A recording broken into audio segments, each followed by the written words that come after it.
Welcome, ladies and gentlemen. We have with us today Mr.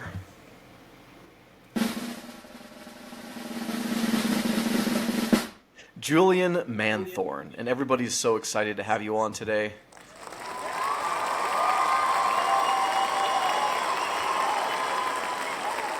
The live studio audience is just going crazy. All right, they can shut up now. Julian, tell me a little bit about yourself before we go into your writing. Well, it's a pleasure to be here today. A little bit about myself.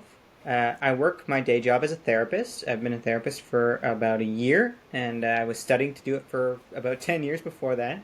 And I work as a writer as well. I've been writing ever since I was a little kid. So it's been a long-standing habit for me. Something I tried to give it up, but I can't stop. So might as well just keep going. Yeah, I feel like a lot of us authors have that itch inside of us. You're like, okay, we have our day job, we have all this other stuff we have to do, but there's just something inside me that I have to get out. So I see that you have a short story compilation. We'll get to that in a second. But how does your now day job influence your writing? Now, I'm not saying that you're maybe putting your patience in your writing or anything like that, but have you drawn from any of your experiences, or do you have like a dark side to your writing, or like tell me about that? Wow, great question. So it's kind of a little bit of a give and take, right? I grew up writing. I grew up surrounded by stories, reading all the time, being really interested in people, interested in their behavior, their motivations, why do they do things, and it came out in my writing a lot. And then moving into therapy was more natural than anything really. Just kind of getting into working with people, talking with them, learning about their lives. I've been practicing for a much shorter period of time than I've actually been writing. So it's more like the writing influences the therapy, Mm-hmm. and that one kind of if there's a direction, it's that way. Um, I haven't obviously put any of my clients in my writing. That doesn't jive with Mm-hmm. the legality of the situation, but I really do draw on a lot of those kinds of experiences, like hearing people go through powerful emotions, powerful trauma, and recover from those things. And that really does influence a lot of my writing. Okay, awesome. So, what kind of stuff do you like to read then? What really just gets you going when you're reading your own stuff? Yeah, another great question. When I was a kid, I used to love to read R.L. Stine, of course, the Goosebumps books. I liked the originals, and I really liked the Choose Your Own Adventure ones. I think I got one of those every single week when we went to the library. Mm-hmm. Another author that I really used to like was Gordon Corman. I still like him, obviously, but I found that his work was even like above what would be expected from a typical kid's author. I just really liked how he constructed his characters, how he made you care about them. He always included a lot of detail in his work, so you really felt like you were there, which I found really powerful as a kid. As an adult, I like Stephen King, of course, and Kurt Vonnegut had a real important impression on me when I was a young adult and kind of getting into finding my voice and finding who I was going to be as an adult writer. So I think that not only his stories, but also listening to like addresses that he's made to graduating college students and these kinds of things, like just listening to him talk, listening to how passionate he is about life, that really influenced my writing a lot. And of course, I love his books, like Cat's Cradle, Galapagos are two of my favorites. Slaughterhouse Five, all good books Mm-hmm. and influential. Yeah. In terms of short stories, though, Stephen King's anthologies were really big for me. I like his longer novels, obviously everybody does, but I found his short stories to be something that really connected even more deeply with me because I also like to write short stories. So Mm-hmm. he's one of the few people actually that puts out like short story anthologies. Like there's a few obviously, but he's one of the few really famous people who does it. So he was Mm-hmm. kind of an influence for me in that way. Awesome. So I read one of your short stories. I read the one called "Laying Blame" that you linked me to, and as you named some of your favorite authors, R.L. Stine and then Stephen King, it seems to me that you have maybe a soft spot for kind of like thriller, emotional thriller, that kind of stuff. So are the majority of your stories that way, or is just this one that I happen to get? No, you're on the right page. Yeah, I definitely like scary stuff, stuff that kind of makes you wonder who's the good guy, who's the bad guy, or is there a good guy or bad guy. It kind of brings this gray area into morality. But laying blame is a really interesting story. It was the first time I ever worked with an editor actually in something I published. So I submitted it for publication, and they sent it back, and they said, "No, make these changes, make these changes."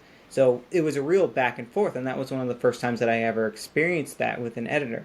So laying blame kind of came out of that, and it's for that reason it's one of the stories that I'm actually most proud of, because the original draft wasn't nearly as good as after working with an editor, They never are. really ironing out a great story that makes you wonder, like, is this guy the bad guy, or is Hmm. he supposed to be a victim? Like, so yeah, yeah, Hmm. definitely into the scary stuff, and yeah, that goes for a lot of my work. Like the short stories that I release typically are more scary. Okay, got it. And how many short stories have you written and gotten out there for people to read? Um, I've written probably 30 or 40 in my life, I'd say. Maybe more than that, honestly. How many are out there? I think three of them were published online, and there's another four that are just being released on YouTube, like audiobook style. So there's only five. And Hmm. I've written a few. I tried to write a few novels as well, but it's a challenge. Yeah. I really like the short story format. I find that I can really wrap my head around the whole story. But when you get into novel territory, it's a little bit, you're kind of working a chapter at a time, and each chapter has to stand on its own in a way. So, Hmm. yeah, I do prefer the short stories, definitely. Yeah, I've got all these ideas that come to me, and I'm like, man, I don't have the time to just write a whole novel for this. So I'll just bust out a short story, and it's almost like a trap, though, because I feel like if you really put the work into it, you could turn all these quick ideas into full ideas. And it eludes me who said this quote. I think I mentioned it before, but it's like writing a short story, and this is paraphrasing it. Writing a short story is like frolicking through a nice field on a sunny day, and there's flowers and all this stuff. But as soon as you have to write a novel, you enter the woods, and it's like dark and gloomy, and you have to. It's really hard to figure out where you're at. So I can definitely appreciate, just spending a couple hours writing a short story as opposed to a couple years writing a novel, which is what I've been wasting my time doing. So Yeah, what I makes? think. Oh, Yeah, sorry. go Go ahead. ahead. No, go ahead. No, I was just gonna say, I think you're absolutely right. I think that most authors have a sort of doc somewhere of just ideas, just story ideas, right? And you do want to spend the time and make sure that it gets to see the light of day in the way that it was originally imagined. But I mean, we don't have time to write 20,000 short or 20,000 novels in our lives. Like, some of them have got to be short stories. And a lot Yeah. of mine, I feel like they could go on to be bigger, and oftentimes I'm cutting them back. I'm like, hit 14 pages, and I'm like, okay, this isn't a short story anymore. This is getting into novella territory. I gotta cut some stuff on this. So Hmm. there is a lot that I want to take further, but that I feel like a short story might end up being the best medium for it, and I think that does show in some of my work. Hmm. Now, do you think that you're ever going to publish an anthology of your short stories? So you mentioned you have X amount of them, and if they're each 10 pages, then you could be coming up on 300 pages already. God, I would love that. Um, yeah, publication is another interesting topic. I have had a complex relationship with publication. It used to be my end goal. When I was a kid, I thought, I'm going to grow up and I'm going to be a published author. But as I've grown into my adulthood, I've kind of changed that goal. Like, I don't really necessarily want to move into the formal publication in the way that I imagined it as a kid, because I think that it just doesn't exist anymore in that way. Mm. Like, and even as it does exist, it's not how I imagined it, where you kind of, you might go in and give your story to somebody and they might like it and pick you up. It's more like you have to, spend a lot of money to get an agent. You have to spend a lot of your time trying to sell your story to different people, trying to get them to like it enough to even read it. And for me, that just doesn't feel like the kind of future that I want for my stories. I don't want to have to advocate for them in that way. I just want to kind of put them out. And I think that with the internet, we have this option to just put them out and kind of hope that people resonate with them, hope that people are enjoying them. And whether or not it goes to formal publication is not necessarily my end goal. Even self publication, I think that a lot of people spend a lot of money in self publication, and they don't necessarily get a return on that because they don't have uh, the kind of formal marketing strategies and stuff that traditional publication does have. Yeah.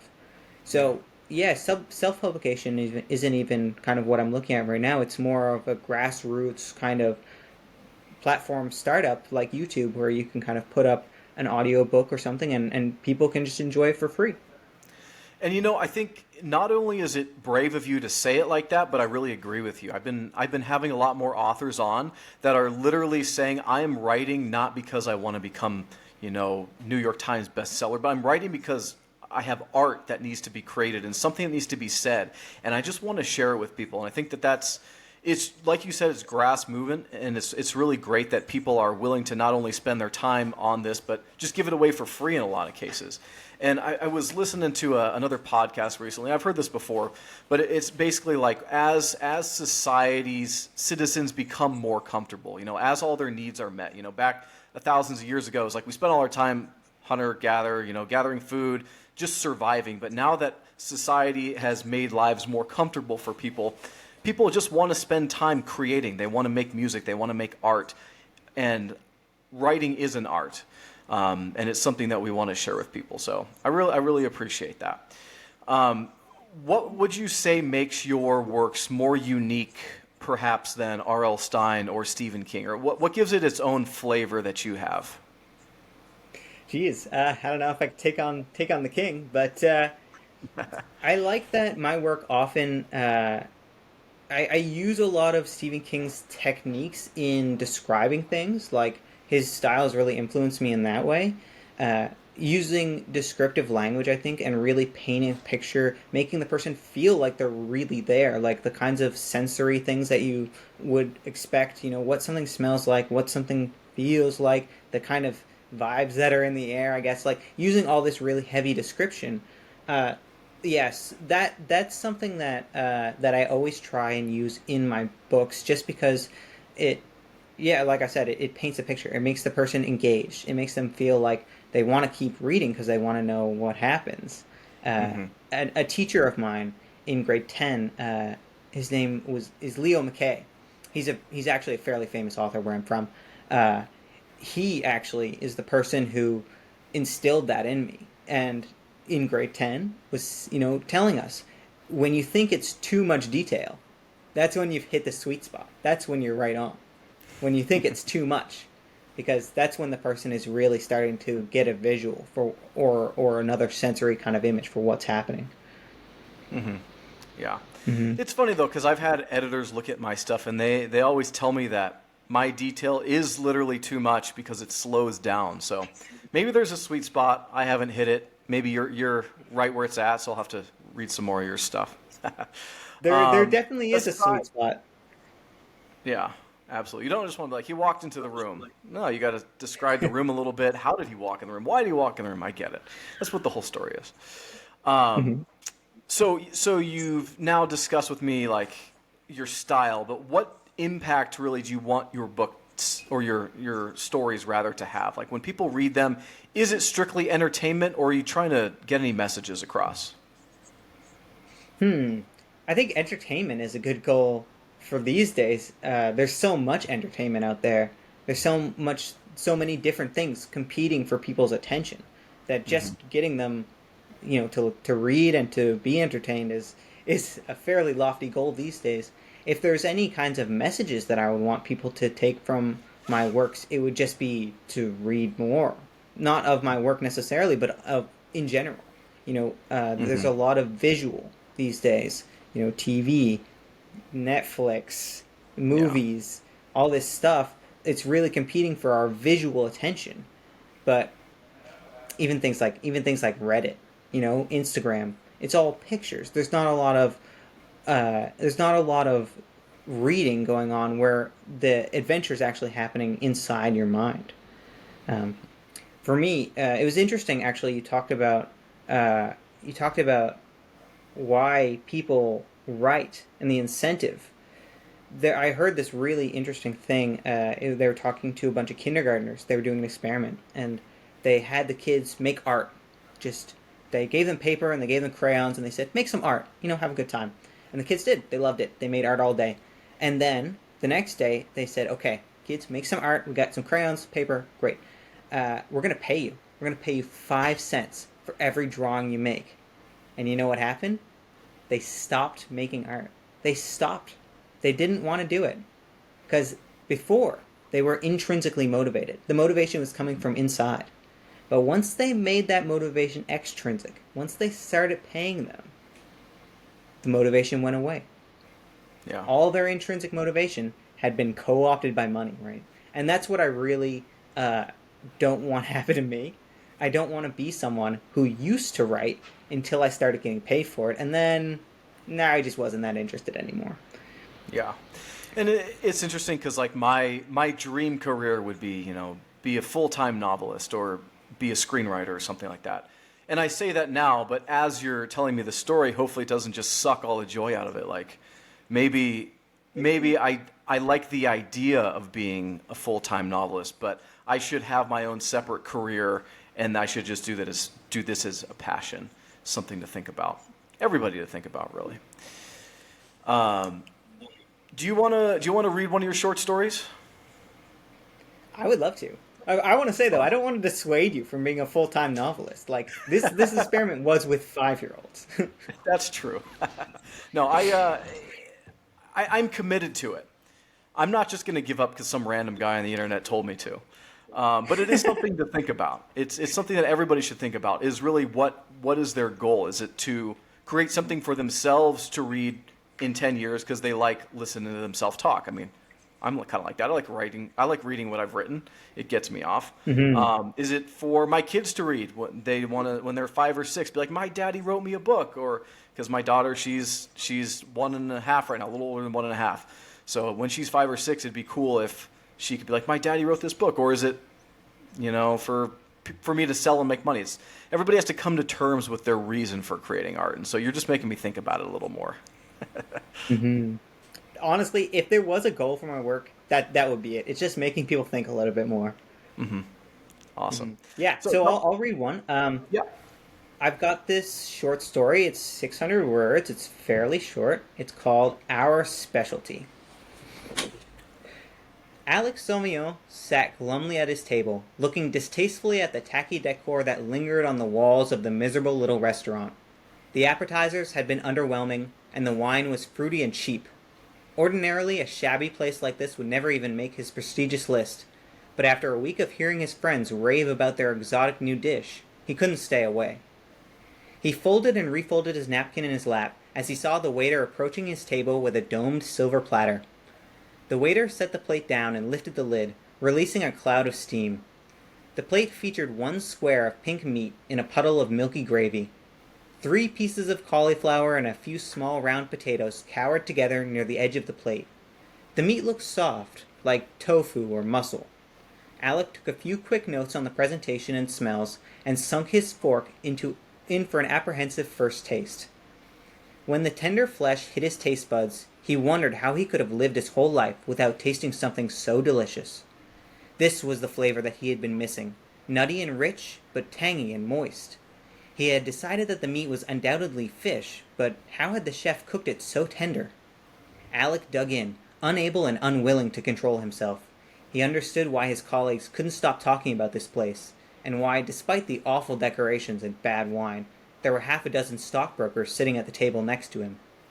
Alec paid his tab and thanked the waiter heartily, assuring him that he would return soon with his wife. As he took his coat off the rack, Alec caught a glimpse of the kitchen through the round porthole window. Inside, he could see one of the chefs staring intently into the dining room while sharpening a butcher's knife. Plymouth Daily Star, September 28, 2031, Alex Sauvignon. Critics are ravenous for La Paula's fish dish. Chef Caligore has done it again, presenting his newest dish this week, a fillet of the exotic ciote fish, garnished with parsley and white wine sauce, with button mushrooms and Yukon potatoes. The meat is tender and tangy, with a nutty umami flavor that will leave you with a permanent craving.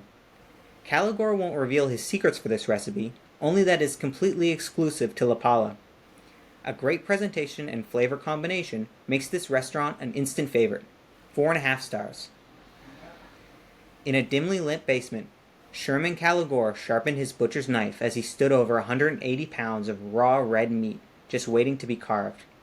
He had been hanging this particular shank from a hook all night in the cold meat locker, letting the blood drain.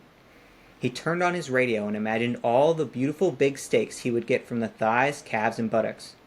But rather than start on the simple flesh, he walked over to the head to collect the cream of the crop, the brain. He drove the sharp knife into the front of the skull and cracked it like a coconut, careful not to cut into the brain matter. This one was gray and soft.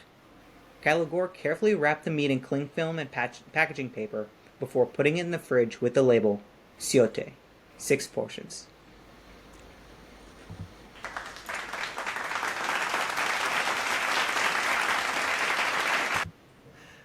I had a feeling there was something sinister behind that. Very sinister. Awesome. So, you had mentioned before that you've read some of your own short stories, right? Oh, I've read them all. Okay. And how many have you read and put on YouTube so far? Just 4, and that's actually one of them. So I put them in a playlist called Bonfire Tales. There's 13 in total, but I have yet to do the other 9. Okay. Awesome. We'll see how the first 4 work out. Well, I'll go ahead and put the link in the description so everybody can find you and listen to the soothing sound of your voice. Any final comments before I let you go? Just that it was such a pleasure to talk to you today, Matt. Awesome. Well, have a good day. Talk to you later. Awesome. Thank you very much.